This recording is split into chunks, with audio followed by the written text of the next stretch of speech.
अऊज़ु बिल्लाहि मिनश्शैतानिर्रजीम बिस्मिल्लाहिर्रहमानिर्रहीम अल्हम्दुलिल्लाहि अहलिही वस्सलातु अला अहलिहा अम्मा बाद। नाज़रीन, कुछ अहम बातें मैं आपके सामने अर्ज़ करना चाहता हूँ। पहली बात तो ये है कि जैसा कि आप सबको ये पता है कि लॉकडाउन 3 मई तक बढ़ गया है कोरोना वायरस की वजह से। उसमें अहम बात यही है कि जैसे कि मैं इससे पहले भी अर्ज़ कर चुका हूँ, नमाज जमात मुलतवी रहेगी, जुमा मुलतवी रहेगा वगैरह वगैरह। और ख़ुसूसन माह मुबारक रमज़ान करीब है। सबसे पहले मैं आप सबको रमज़ान की आमद की मुबारकबाद, तौफ़ीक़ात में इजाफ़ा होने के लिए अल्लाह से दुआ करता हूँ। ख़ुसूसी दुआ यह कि खुदाबंद आलम हम सब के अमाल को कबूल करे। इस रमज़ान के हवाले से अहम बात यह अर्ज़ करनी है कि अक्सर लोग इस गुमान में हैं कि कोरोना वायरस की वजह से शायद इस साल रोज़ा नहीं रखना पड़ेगा। तो उनके लिए अर्ज़ है कि ऐसा कुछ भी नहीं है। इससे पहले भी ये मसाइल रहे हैं।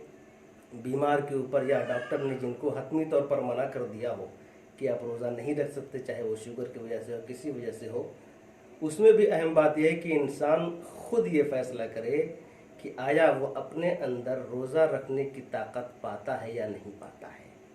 अगर वो खुद ऐसा महसूस करता है कि वो रोज़ा गुजार लेगा, रोज़ा रख सकता है, तो उलमाए किराम मराजे इज़ाम का भी ये फतवा है कि अगर हतमी हुक्म ये है डॉक्टर का कि आप नहीं रख सकते हैं और इंसान की अंदर की ताकत भी ये कह रही है कि वो नहीं रख सकता है, तो ऐसी सूरत में इंसान के ऊपर से रोज़ा साबित होता है।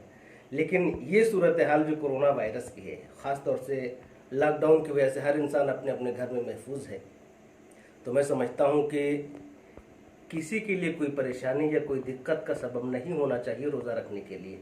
हाँ, अगर डॉक्टर स्पेशली ये कहता है, किसी शख्स के लिए फर्दन कहता है कि आपके ऊपर मसलन ये असर हो सकता है, ज़्यादा चांसेस हैं, या उससे पहले से वो मरीज़ है, या कुछ असरात अगर पाए जाते हों, शख्सी तौर पर अगर डॉक्टर मना करता है तो उस इंसान से रोज़ा साबित हो सकता है, लेकिन और दूसरे लोगों से नहीं।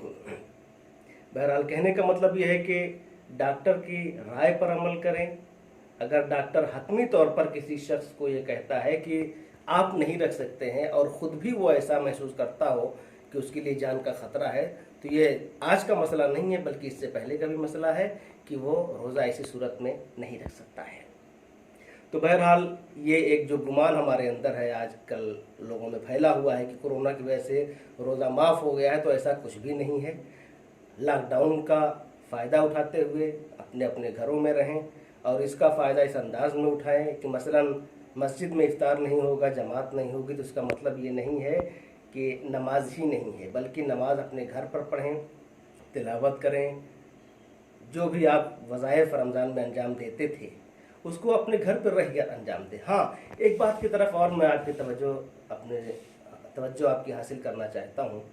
मसलन हल्लौर में ख़ास तौर से दौरे कलाम पाक होता था, तो जो दौरा एक हुजूम के साथ होता था वो दौरा हुजूम के साथ नहीं होगा, बल्कि इसको हर घर में बर्पा करें।